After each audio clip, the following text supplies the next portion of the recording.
Hello बच्चों। आज सब लोग 3D एंजॉय कर रहे होंगे और अभी तक 11.2 एक्सरसाइज तक के लिए मैंने जितने भी वीडियोस अपलोड किए हैं वो आप सभी लोगों ने देखे होंगे और उससे आपके जितने भी डाउट्स हैं related to NCERT sort out होंगे। Still if you have any problems तो आप कमेंट बॉक्स में मुझे कमेंट करेंगे और वीडियोस को आप शुरू से एंड तक देखें। जितने भी वीडियोस मैंने अपलोड किए हुए हैं आपको कुछ ना कुछ नई चीज देखने के लिए मिलेगी। अभी मैं आज इस पर्टिकुलर वीडियो में एनसीईआरटी 3 डायमेंशनल ज्योमेट्री के एक्सरसाइज 11.3 के क्वेश्चंस को डिस्कस करूंगा। ये सभी क्वेश्चंस का मैं सॉल्यूशन आपको बताऊंगा जो 2020 के सिलेबस में इंक्लूडेड है सीबीएसई एग्जाम के लिए। तो हम स्टार्ट करते हैं without wasting any time. Question number 1 देख लीजिए। In each of the following cases, determine the direction cosines of the normal to the plane and the distance from the origin. 4 cases हैं A, B, C and D। तो बच्चों direction cosines निकालने का simple तरीका क्या होता है देखिए। आपसे डायरेक्शन कोसाइन पूछ रहा है तो नॉर्मल फॉर्म में डायरेक्शन कोसाइंस होते हैं एक्स वाई जेड के कोफिशिएंट। अब इनमें से कोई भी इक्वेशन आपको पता कैसे चलेगी कि नॉर्मल फॉर्म में है या नहीं। ऑल क्वेश्चंस का सॉल्यूशन दिया हुआ है। मैं इसमें पर्टिकुलरली क्वेश्चन नंबर बी ले लेता हूं सबसे पहले। x plus y plus z is equal to 1। किसी भी प्लेन की इक्वेशन को नॉर्मल फॉर्म में सबसे पहले कन्वर्ट करने का तरीका क्या होता है देखिए। यदि प्लेन दे रखा है आपको a x plus b y plus c z equal to d, इसको नॉर्मल फॉर्म में कन्वर्ट करने का तरीका है इसको under root of coefficient of x square, like इस केस में x का कोफिशिएंट है a square plus coefficient of y square plus coefficient of z square से बोथ साइड डिवाइड कर दीजिए। मतलब लेफ्ट साइड में भी डिवाइड करेंगे, राइट साइड में भी डिवाइड करेंगे। अब ये नॉर्मल फॉर्म होगी, जो भी मिलेगी वो क्या होगी आपकी नॉर्मल फॉर्म। तो नॉर्मल फॉर्म का क्या सिंपल तरीका बताया, coefficient of x square plus coefficient of y square plus coefficient of z square under root से बोथ साइड डिवाइड कर दीजिए। तो नॉर्मल साइड में लेफ्ट साइड में एक्स वाई और जेड के जो भी कोफिशिएंट्स होंगे वो डायरेक्शन कोसाइंस होंगे और राइट साइड में जो भी नंबर आएगा that will B perpendicular distance from origin. I hope आपको क्लियर हो गया होगा कितनी सिंपल सी चीज है। तो लाइक क्वेश्चन बी को आपको कन्वर्ट करना है x plus y plus z equal to 1 दिया हुआ है। क्वेश्चन सी में भी ऐसे 2x plus 3y minus z equal to 5 दिया हुआ है। आप इसे नॉर्मल फॉर्म में कन्वर्ट करना चाहते हैं तो मैंने अभी क्या बताया था, under root of coefficient of x square plus coefficient of y square plus coefficient of z square. तो यहाँ पे तीनों के कोफिशिएंट 1 1 1 है इसमें, तो under root of 1 square plus 1 square 1 square root 3 से डिवाइड कर दिया हमने इसको। तो बच्चों ये क्या हो गया आपका 1 by root 3x plus 1 by root 3y plus 1 by root 3z equal to 1 by root 3। आप कहेंगे ठीक है सर, इसमें x, y और z के जो भी कोफिशिएंट्स हैं वो डायरेक्शन कोसाइंस हो गए और राइट साइड में जो टर्म आई like 1 by root 3 this is perpendicular distance from origin. Is the clear. Similarly आप क्वेश्चन नंबर ए पार्ट कर लोगे z equal to 2, z equal to 2 को आप क्या रीड करोगे 0x plus 0y plus z equal to 2। Normal form में convert करने के लिए क्या करेंगे, coefficient of x square plus coefficient of y square plus coefficient of z square, यहाँ पे वो 1 ही बना तो 1 से डिवाइड करने का मतलब ये सेम ही रहेगी, कोई भी चेंज नहीं होगा।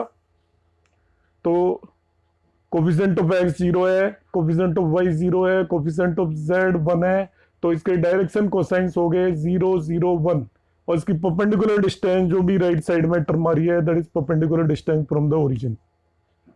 ठीक है बच्चों, सी पार्ट को देखते हैं अभी जरा देखिए। ये इसका सी पार्ट है हमारा।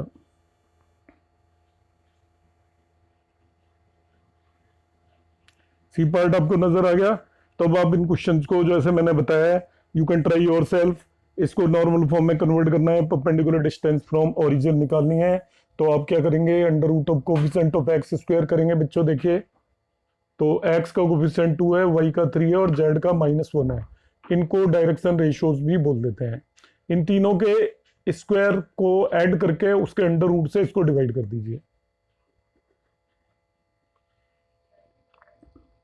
√14 हो गया है।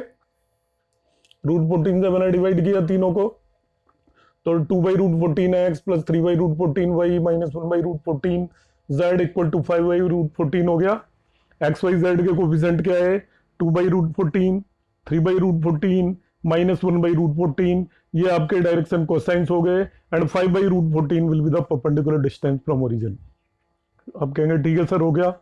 अब ये डी पार्ट है, इसमें सेम काम करवा रहा है। इक्वेशन ऑफ प्लेन दे रखी है 5y प्लस 8 इक्वल टू 0। इसमें बच्चों क्या करना है, क्या ध्यान देना है आपको, ध्यान से देखिएगा। पहले तो इसको 0x minus 5y plus 0z equal to 8 लिखा। आपका ऑटोमेटिकली एक क्वेश्चन आना चाहिए, सर इसको -5y क्यों लिखा। इसको हम 5y इक्वल टू -8 भी तो लिख सकते थे, 5y इक्वल टू -8 भी तो लिख सकते थे। तो बच्चों हमें क्या करना है, राइट साइड में जो भी लेंथ आएगी हमेशा याद रखेंगे, keep it in your mind, it should be positive, क्योंकि ये डिस्टेंस होगी and distance can not be negative. तो बाय द वे ऐसी कहीं सिचुएशन आ रही हो तो हम ऐसा कर देंगे, इसको एक्स वाई के कोफिशिएंट नेगेटिव हो सकते हैं, मगर ये टर्म कभी भी नेगेटिव नहीं लेनी है आपको, इसलिए इसको मैंने कन्वर्ट करके लिखा है 0x minus 5y plus 0z equal to 8। अब अपना आप ट्राई करोगे, इसको हम डिवाइड करेंगे under root of coefficient of x square plus coefficient of y square plus coefficient of z square, तो ये बाई डिवाइड 5 ही आएगा, दोनों तरफ 5 से डिवाइड कर दीजिए, तो इक्वेशन बन जाएगी आपकी -y is equal to 8/5। -y इसको 5 से डिवाइड कर रहा हूं दोनों तरफ, -y इज इक्वल टू 8/5। तो that what is that is 0x minus 0x आएगा minus y plus 0z equal to 8/5। X y z के कोफिशिएंट है 0, -1 and 0। These are the direction cosines and 8/5 will be its perpendicular distance from origin। तो fully आपको easily clear हो गया होगा। Simple एक concept पे बेस ये क्वेश्चन हमने एकदम से कर दिया। क्वेश्चन नंबर 2 पे आ जाते हैं बच्चों, देखिए क्या है क्वेश्चन नंबर 2, आप पढ़िए जरा।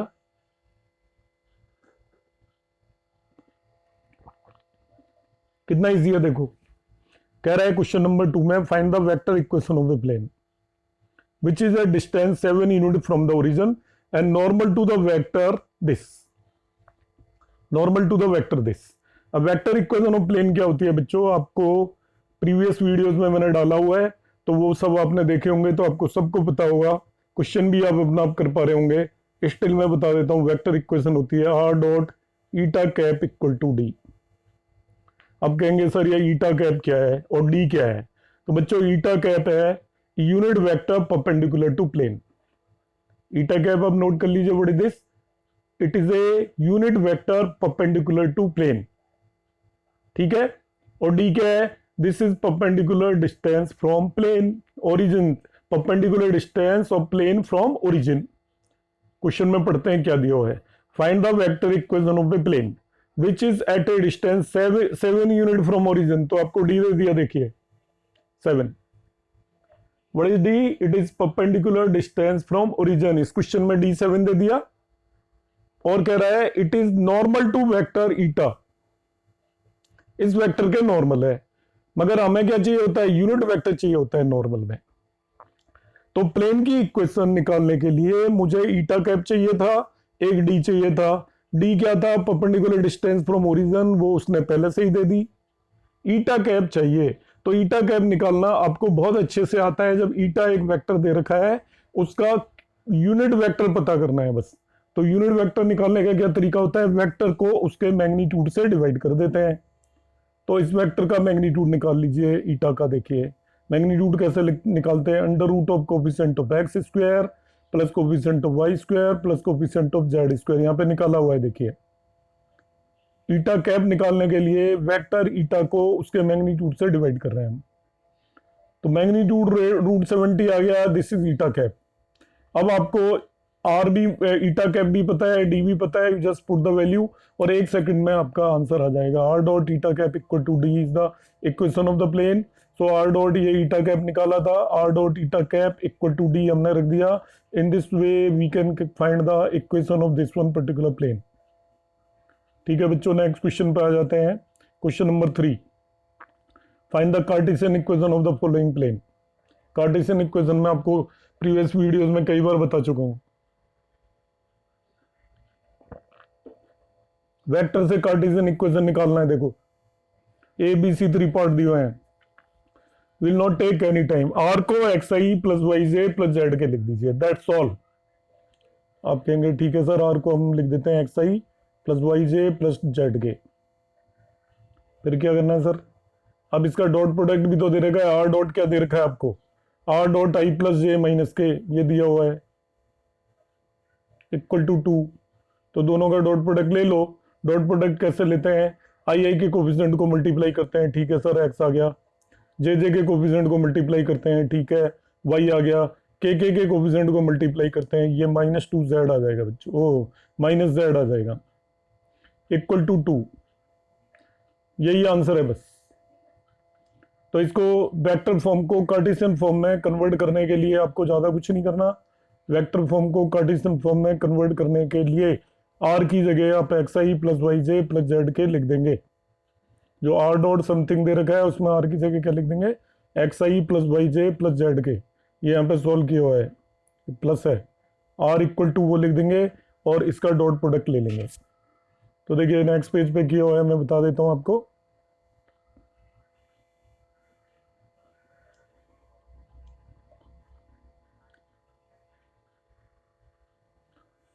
आर की जगह x i plus y j plus z के ले दिया, बस डॉट प्रोडक्ट ले लीजिए, वो आप सबको लेना आता है। ये इसकी कार्टेशियन फॉर्म होगी। ऐसे ही ये बी पार्ट है, इसमें भी सार को x i plus y j plus z k लिख दिया, तो ये हो गया x i plus y j plus z k dot 2i plus 3j minus 4k equal to 1। Dot product में क्या करते हैं, आई आई के कोफिशिएंट को मल्टीप्लाई करते हैं, जे जे के कोफिशिएंट को मल्टीप्लाई करते हैं, के कोफिशिएंट को मल्टीप्लाई करते हैं। तो ये हो गया देखिए 2x plus 3y minus 4z equal to 1। Last वाले में एस और टी वगैरह दिया हुआ है, तो उससे घबराने की जरूरत नहीं है, काम वही करना है। आर को आपने x i plus y j plus z के लिखा, ये आपको नेगेटिव नजर आ रहा होगा, थोड़ा मिसप्रिंट है, प्लस जेड के है, और ये आपका दूसरा वेक्टर दिया हुआ है। तो आई आई के कोफिशिएंट को मल्टीप्लाई करना है, इसमें x है और इसमें s माइनस 2t है, तो x into S minus 2t, ऐसे ही y इंटू 3 माइनस टी, इसमें 3 माइनस टी है, plus z into 2s plus t equal to 15। ये इसकी कार्टेशियन इक्वेशन आ गई। ठीक है सर, हो गया। देखिए कितना इजी है आपका। क्वेश्चन नंबर 4 पे आ जाता हूँ विदाउट टेकिंग टाइम। ये अलग से भी मैंने एक्सप्लेन किए हुए हैं, इसलिए मैं यहाँ पे आपका ज्यादा टाइम नहीं ले रहा हूँ, आप एकदम से इन्हें कर पाएंगे, इजीली कर पाएंगे। तो क्वेश्चन नंबर 4 पे मैं देख लेते हैं हम। क्वेश्चन नंबर 4 है, in the following cases find the coordinate of foot of perpendicular drawn from origin to this. 4 planes हैं डिफरेंट डिफरेंट, तो ओरिजिन से उन पर फुट ऑफ परपेंडिकुलर ड्रॉ किया हुआ है, वो आपको निकालना है। तो बच्चों हमने ओरिजिन से प्लेन पे फुट परपेंडिकुलर ड्रॉ किया हुआ है। पहला प्लेन है आपका 2x plus 3y plus 4z minus 12 equal to 0। तो इसको हम एक्सप्लेन करेंगे। देखिए 2x plus 3y plus 4z minus 12 equal to 0 ये प्लेन है। इसको मैंने लिख लिया 2x plus 3y plus 4z equal to 12। करना कैसे है इसको थोड़ा सा समझाता हूं मैं आपको। इस वेक्टर को आप नॉर्मल फॉर्म में इस प्लेन को कन्वर्ट कर लीजिए। आप कहेंगे ठीक है सर, नॉर्मल फॉर्म में कन्वर्ट कर लेते हैं। तो नॉर्मल फॉर्म में बच्चों ये इक्वेशन को कन्वर्ट करने का तरीका अभी पीछे ऊपर वाले क्वेश्चनों में हम करके आए। It is under root of coefficient of x square plus coefficient of y square plus coefficient of z square ले लिया इसमें। तो that is 4 plus 9 plus 16 root 29 से इसको दोनों तरफ डिवाइड कर दो। जब मैंने इसको दोनों तरफ डिवाइड कर दिया, नॉर्मल फॉर्म में कन्वर्ट किया, तो नॉर्मल फॉर्म में कन्वर्ट करने पे आपको पता है कि 2/√29, 3/√29 एंड 4/√29 उस नॉर्मल के डायरेक्शन कोसाइंस हो गए। 2/√29, 3/√29, 4/√29 are the direction cosines of that normal. आप कहेंगे ठीक है सर, ये तो समझ में आ गया कि 2/√29, 3/√29 एंड 4/√29 नॉर्मल के डायरेक्शन कोसाइंस हो गए। ठीक है, आपको बेसिकली इस पर्टिकुलर क्वेश्चन में वो निकलवा रहा है foot of perpendicular, foot of perpendicular निकलवा रहा है। तो देखिए यहाँ पे कुछ और तरीके से किया हुआ है, मैं आपको बता देता हूँ how to solve it. Foot of perpendicular कैसे निकालना है in this one particular question. ये एक हमारा प्लेन है, ये ओरिजिन है, ओरिजिन से यहाँ पे हमने परपेंडिकुलर ड्रॉ किया, इसका फुट ऑफ परपेंडिकुलर आप अज्यूम कर लीजिए x1 y1 z1 है सपोज कि ठीक है, x1 y1 z1 जी हो गया, और ये ओरिजिन से फुट ऑफ परपेंडिकुलर ड्रॉ किया हुआ है। अब ये जो नॉर्मल है इसके बच्चों हमने डायरेक्शन कोसाइंस अभी निकाले हैं यहाँ पे। वो डायरेक्शन कोसाइंस है 2/√29, 3/√29 एंड 4/√29। 2/√29, 3/√29, 4/√29 डायरेक्शन कोसाइंस है। आप कहेंगे ठीक है सर, डायरेक्शन कोसाइंस पता चल गए। अब बच्चों क्या है, इसके डायरेक्शन रेशियोज भी निकाल लीजिए। डायरेक्शन रेशियोज क्या होते हैं? Difference of x coordinate, difference of y coordinate, difference of z coordinate. तो ये जो नॉर्मल है ओरिजिन से यहाँ पे इसके डायरेक्शन रेशियोज निकाले, वो है x1 y1 z1, ये डायरेक्शन रेशियोज आ गए। आप कहेंगे ठीक है सर, तो बच्चों आपके पास दो चीजें हैं, ये तो डायरेक्शन रेशियोज पता है उसके नॉर्मल के, और 2/√29, 3/√29 एंड 4/√29 है आपके पास उसके डायरेक्शन कोसाइन पता है। आप कहेंगे ठीक है सर, देखिए मैं हटा रहा हूं जरा, आप इसको नोट करके करेंगे तो मैं आपको इसको आगे एक्सप्लेन करता हूं। दो चीजें आपने पता कर ली नॉर्मल की, उसी नॉर्मल के आपको डायरेक्शन कोसाइंस पता चल गए, उसी नॉर्मल के आपको डायरेक्शन रेशियोज पता चल गए। तो डायरेक्शन कोसाइंस आपने पता किए 2/√29 और 3/√29 और 4/√29, ये तो हमें पता चले डायरेक्शन कोसाइंस। ठीक है जी, ये डायरेक्शन कोसाइन पता चल गए। और x1 y1 एंड z1 उसके डायरेक्शन रेशियोज पता लग गए। तो बच्चों होता क्या है कि जो डायरेक्शन कोसाइंस और डायरेक्शन रेशियोज का रेशियो कांस्टेंट होता है, ratio of direction cosines and direction ratios constant होता है। आप कहेंगे ठीक है सर कांस्टेंट होता है, फिर तो देखिए x1 अपॉन इसको उसके डायरेक्शन कोसाइन से डिवाइड करो 2/√29, ठीक है जी। y1 अपॉन दूसरे डायरेक्शन कोसाइन से डिवाइड करो 3/√29, आप कहोगे ठीक है सर। z1 अपॉन तीसरे डायरेक्शन कोसाइन से डिवाइड करो 4/√29, आप कहोगे ठीक है सर। ये सभी इक्वल टू एक कांस्टेंट के होंगे, क्योंकि this is the definition of direction ratios कि direction ratio actually direction cosines का रेशियो होता है। तो जब भी आप डायरेक्शन रेशियो को डायरेक्शन कोसाइन से डिवाइड करोगे, जैसा मैंने यहाँ पे किया है, तो डायरेक्शन कोसाइन और डायरेक्शन रेशियोज का रेशियो ऑलवेज कांस्टेंट आता है। तो मैंने यहाँ पे डायरेक्शन रेशियो लिया, ये डायरेक्शन कोसाइन लिया करस्पॉन्डिंग, ये दूसरा डायरेक्शन रेशियो लिया, दूसरा डायरेक्शन कोसाइन लिया, ये तीसरा डायरेक्शन रेशियो लिया, तीसरा डायरेक्शन कोसाइन लिया, और इन सभी का रेशियो कांस्टेंट आ गया के, आ गया। इसके बाद हम नोट करेंगे बच्चों, इसमें x1 इज इक्वल टू 2/√29 के हो जाएगा, बिकॉज दिस इज के। x1 इज इक्वल टू 2/√29 के, y1 इज इक्वल टू 3/√29 के and z1 is equal to 4/√29 के हो गया। x1 2/√29 के, y1 3/√29 के and z1 is equal to 4/√29 के हो गया है। ये मैं अभी यहाँ पे क्लीन करूंगा और इसके बाद रख दूंगा x1 इज इक्वल टू 2/√29 के, y1 इज इक्वल टू 3/√29 के and z1 is equal to 4/√29 के हो गया। ठीक है, तो x1 2/√29 के, y1 3/√29 के निकाला हमने। तो देखिए x1 y1 z1 की वैल्यू निकाली है, x1 इज इक्वल टू 2/√29 के, y1 इज इक्वल टू 3/√29 के, z1 इक्वल टू 4/√29 के, ये निकाल लिया। यही फुट ऑफ परपेंडिकुलर है। मगर आप कहोगे अभी इसकी वैल्यू तो निकली नहीं, के भी आ रहा है इसमें।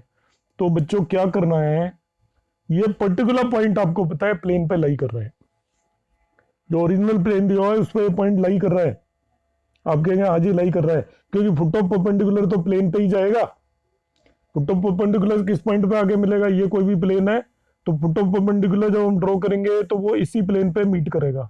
तो ये particular point x1 y1 z1 इस प्लेन पे लाई कर रहा है, जो आपको स्टार्टिंग में दे रखा था ये वाला। तो इसको इस प्लेन पे लाई करा दीजिए, मतलब x की जगह x1 कोऑर्डिनेट, y की जगह y1 कोऑर्डिनेट और z की जगह z1 कोऑर्डिनेट आप इसमें रख देंगे।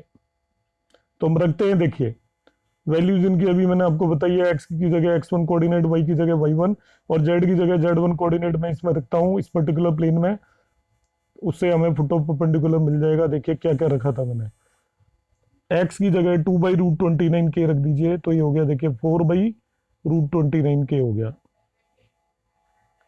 y की जगह 3/√29k रख दीजिए तो ये 9/√29k हो गया। और z की जगह 4/√29k रख दीजिए तो ये हो गया 16/√29k and that is given equal to 12।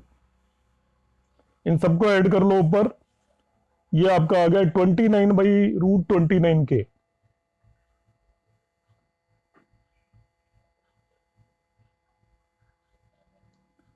Is equal to हो गया 12। तो बच्चों इसको हम कैलकुलेट करेंगे तो k इक्वल टू आ जाएगा 12/√29।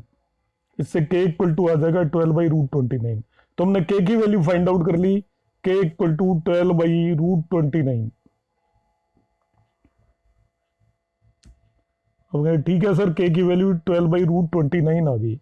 तो अब आगे देखिएगा, अब इस क्वेश्चन को नोट करते हुए चलिएगा, यदि आप वापस से वीडियो पे जाके देख लीजिएगा, थोड़ा यहाँ पे स्पेस कंस्टेंट है और उस हिसाब से थोड़ा लेंथी क्वेश्चन है। मैं इसको अलग से भी एक लाइव वीडियो में भी मैं इसको अपलोड करूंगा, तो वहां पे भी आप हेल्प लेके इसको कर सकते हो। तो k की वैल्यू आपकी 12/√29 हो गया। तो देखिए x कोऑर्डिनेट 2/√29k था, k की वैल्यू रख दी। y कोऑर्डिनेट 3k/√29 था, यहाँ पे k की वैल्यू रख दी। और z कोऑर्डिनेट 4/√29k था, यहाँ पे भी k की वैल्यू रख दी। तो जो फुट ऑफ परपेंडिकुलर आ जाएगा 24/29, 36/49 एंड 48/29, ये आपका फुट ऑफ परपेंडिकुलर आ जाएगा।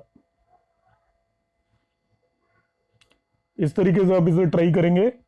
और यदि इसमें आपको हो सकता है कुछ कंस्टेंट हो, क्योंकि पीडीएफ के हिसाब से थोड़ा लेंथी क्वेश्चन है, तो मैं इसका एक अलग से एक वीडियो अपलोड करूंगा, तो उसमें ये पर्टिकुलर क्वेश्चन मैं एक्सप्लेन कर दूंगा। इसके 4 पार्ट्स हैं क्वेश्चन के, तो 1 पार्ट आई हैव एक्सप्लेन्ड और रिमेनिंग ऑल 3 पार्ट आप इसी तरीके से बिल्कुल इसमें ट्राई करेगा। सॉल्यूशन मैंने यहाँ पे दिए हुए हैं, तो आप वीडियो को पॉज करके देख लेंगे और आप इसके सॉल्यूशंस भी इसी तरीके से निकाल पाएंगे। ठीक है, लाइक ये क्वेश्चन दे रखा है यहाँ पे भी, फुट ऑफ परपेंडिकुलर निकलवा रहा है, x + y + z = 1 this one particular plane. तो इसको नॉर्मल फॉर्म में कन्वर्ट किया बच्चों मैंने। तो नॉर्मल फॉर्म में कन्वर्ट करने के लिए √of coefficient of x² + coefficient of y² + coefficient of z² √3 से डिवाइड कर दिया इसको दोनों तरफ।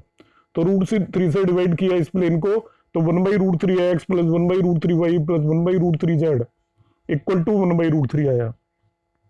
तो इसके डायरेक्शन कोसाइंस पता चल गए, 1/√3, 1/√3, 1/√3। ये यहाँ पे जैसे सोल्यूशन किया है वैसे नहीं करना, जैसे मैं बता रहा हूँ वैसे करना है। इसका डायरेक्शन कोसाइंस पता चल गए 1/√3, 1/√3, 1/√3। और डायरेक्शन रेशियोज भी निकाल लीजिए उसके परपेंडिकुलर के। आप कहेंगे सर डायरेक्शन रेशियोज कैसे निकालने हैं, वही x1 y1 z1 आएंगे बच्चों। ये कोई भी प्लेन है, तो ये ओरिजिन से जब भी मैं परपेंडिकुलर ड्रॉ करूंगा तो ये पॉइंट तो 0 0 0 है, और ये पॉइंट x1 y1 z1 है, ये प्लेन पे लाई कर रहा है आपका। तो इसके direction ratios x1 - 0, y1 - 0, z1 - 0, मतलब x1 y1 z1 ही आ गए। तो डायरेक्शन रेशियोज आपने x1 y1 z1 निकाल लिए, जो मैंने यहाँ पे बताया आपको। और डायरेक्शन कोसाइंस आपने यहाँ से पता कर लिए थे। तो डायरेक्शन रेशियो और डायरेक्शन कोसाइंस का रेशियो ऑलवेज कांस्टेंट आता है। तो उसमें x1 / 1/√3 = y1 / 1/√3 आएगा, = z1 / 1/√3 आएगा। ये सब k के इक्वल हो जाएंगे। और ठीक है सर, k के इक्वल हो गए, तो x1 y1 z1 सभी की वैल्यू k/√3 आ जाएगी। इससे देख लीजिए, आप क्रॉस मल्टीप्लाई करके निकाल लीजिए। तो x1 y1 z1 सभी की वैल्यू कितनी आ गई, x1 = y1 = z1। ये फुट ऑफ परपेंडिकुलर है, सभी की वैल्यू k/√3 आ गई।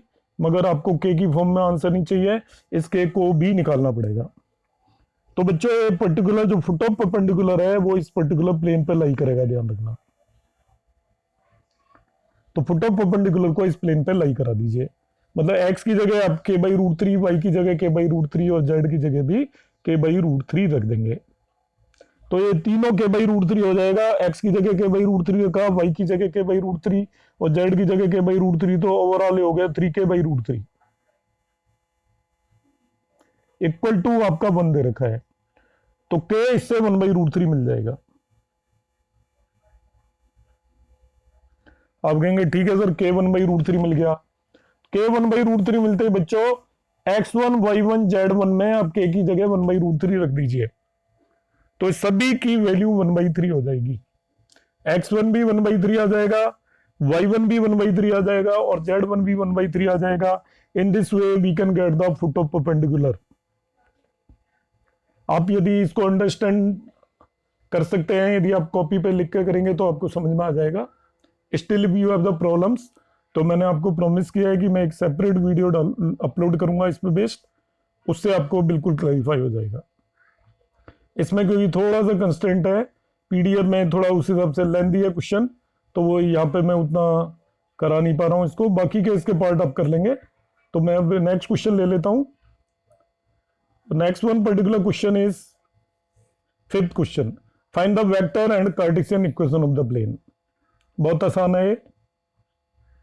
पहला केस दे रखा है, the plane passes through 1 0 and -2 and the normal to the plane is i plus j minus k. 1 0 -2 से पास हो रहा है and normal to the plane, तो आप इसका फॉर्मूला लर्न कर लेंगे बच्चों बड़े आसानी से।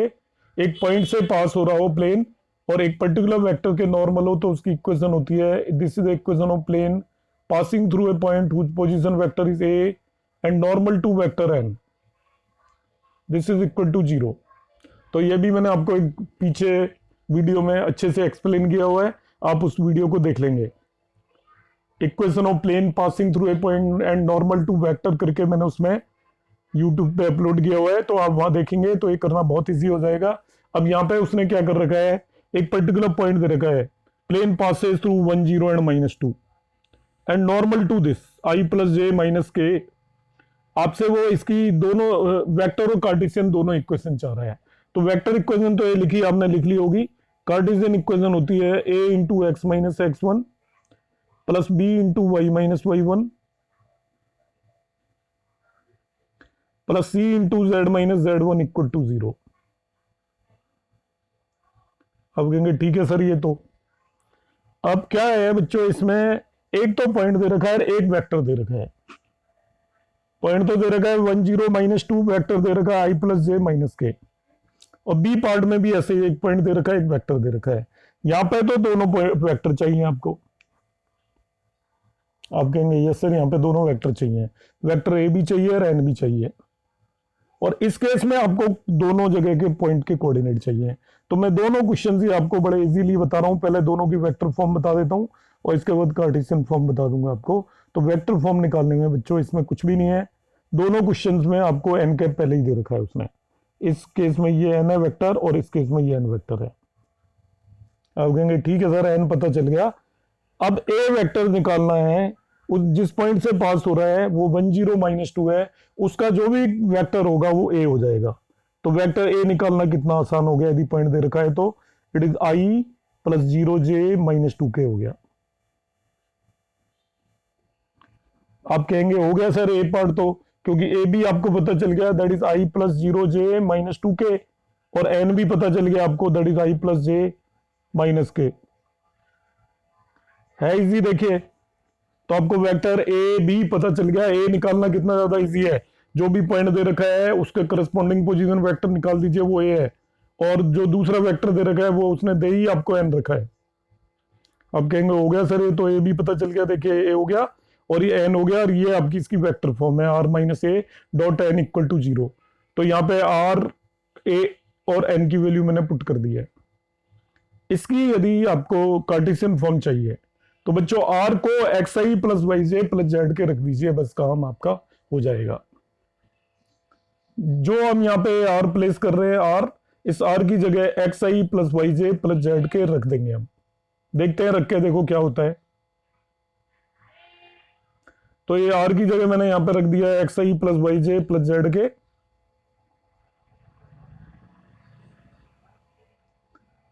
रखा। और इस ब्रैकेट के अंदर आई आई के कोफिशिएंट को अलग कर लीजिए, जे जे के कोफिशिएंट को अलग कर लीजिए और के कोफिशिएंट को अलग कर लीजिए। तो आप देखेंगे x माइनस वन आई हो जाएगा, y की यहाँ पे कोई टर्म नहीं है तो y j as it is आएगा, z की इधर z के है वहां प्लस टू है तो z प्लस टू के आ गया, dot I plus j minus के इक्वल टू जीरो। तो इस टाइप आप बच्चे समझ लीजिए, इस पर्टिकुलर ब्रैकेट के अंदर आई आई की टर्म को अलग कर लिया है तो x माइनस वन आई हो गया, वाई जे हो गया प्लस जेड प्लस टू के हो गया, dot I plus J plus के इक्वल टू जीरो है।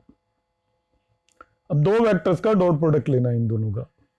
डॉट प्रोडक्ट लेने का बिल्कुल सिंपल तरीका होता है, दोनों में आई आई के कोफिशिएंट को मल्टीप्लाई कर दीजिए। तो देखिए लेफ्ट साइड में आई का कोफिशिएंट x माइनस वन है और इसमें आई का कोफिशिएंट वन है, तो आई आई के कोफिशिएंट को मल्टीप्लाई किया तो x माइनस वन आ गया। ऐसे ही जे के कोफिशिएंट को मल्टीप्लाई किया तो इधर y है और उसमें वन है तो y आ गया। ऐसे ही के कोफिशिएंट को मल्टीप्लाई किया and that is equal to zero. ये जो भी आएगा that will be the Cartesian form of equation of plane. तो वेक्टर फॉर्म से कार्टेशियन फॉर्म में यहाँ कन्वर्ट करने के लिए ऑलवेज याद रखिएगा, जब भी वेक्टर फॉर्म को कार्टेशियन फॉर्म में कन्वर्ट करना हो तो आर की जगह x i plus y j plus z k लिख देंगे। बिल्कुल सेम इसका बी पार्ट है, ये कह रहा है find the position vector of the point, निकाल लीजिए इसमें 1 4 6 से। वेक्टर एन ऑलरेडी दे रखा है, जो भी पॉइंट दे रखा है उसका वेक्टर उसका पोजीशन वेक्टर हो जाएगा, उसके नॉर्मल वेक्टर ऑलरेडी दे रखा है। तो वेक्टर इक्वेशन ऑफ प्लेन आपको पता है r minus a dot n equal to zero हो गया, तो इसको मैंने r minus a dot n equal to zero लिख दिया। देखिए यहाँ पे ए की और एन की वैल्यू पुट कर दिया है, कहेंगे ठीक है सर ए और एन की वैल्यू आ गई। अब इसको कार्टेशियन फॉर्म में बदलना है, आप कहेंगे सर अपना आप कर लेंगे और मैं यही एडवाइस करूंगा अपना आप करें। अभी ऊपर क्वेश्चन में तो एक्सप्लेन किया ही है, करना कुछ भी नहीं है। आर की जगह x i plus y j plus z k लिख दीजिए, आर की जगह x i plus y j plus z k लिख दिया। इस ब्रैकेट के अंदर आई आई के कोफिशिएंट को अलग कर लीजिए, तो आई का कोफिशिएंट आप ब्रैकेट में देख लीजिए एक्स माइनस वन आएगा, जे का कोफिशिएंट वाई माइनस फोर आएगा और के का कोफिशिएंट जेड माइनस सिक्स आएगा। इन्हें अलग कर लिया इस ब्रैकेट के अंदर, अलग करके ये एक वेक्टर आया ये एक वेक्टर है, इन दोनों का डॉट प्रोडक्ट ले लीजिए। डॉट प्रोडक्ट में हम आई के कोफिशिएंट को आई के कोफिशिएंट के साथ, जे के कोफिशिएंट को जे के कोफिशिएंट के साथ और के कोफिशिएंट को के कोफिशिएंट के साथ मल्टीप्लाई करते हैं। तो ये आपका x minus one minus two into y minus four plus z minus six आएगा आपका। यहाँ से x माइनस वन आया, यहाँ पे आई का कोफिशिएंट वन है, यहाँ से y माइनस टू आया, यहाँ पे जे का कोफिशिएंट माइनस टू है और यहाँ से जेड माइनस सिक्स आया, यहाँ पे आपका के का कोफिशिएंट वन है। तो इन सबका सम जीरो हो गया and that is the equation of the plane in Cartesian coordinates. तो वीडियो की लेंथ और ज़्यादा मैं बढ़ाना नहीं चाहता, तो फर्स्ट 5 क्वेश्चंस मैंने किए हैं, these all are in your syllabus. तो आप सभी इनको नोटबुक में नोट करके अच्छे से करेंगे। और if you have any doubts, जैसा कि मैंने क्वेश्चन नंबर 4 में कहा है कि मैं अपने आप अपनी तरफ से एक वीडियो उसका अपलोड कर दूंगा, तो वो आपको बिल्कुल क्लैरिफाई हो जाएगा how to find the foot of perpendicular. तो अब जितने भी मेरे वीडियोज़ आते हैं उन्हें आप सबको शुरू से एंड तक देखते रहें जब भी आपके पास टाइम है। In case of doubts you can repeat it, एक से ज़्यादा बार भी देख सकते हैं, so that you can clarify your all the doubts. Thank you.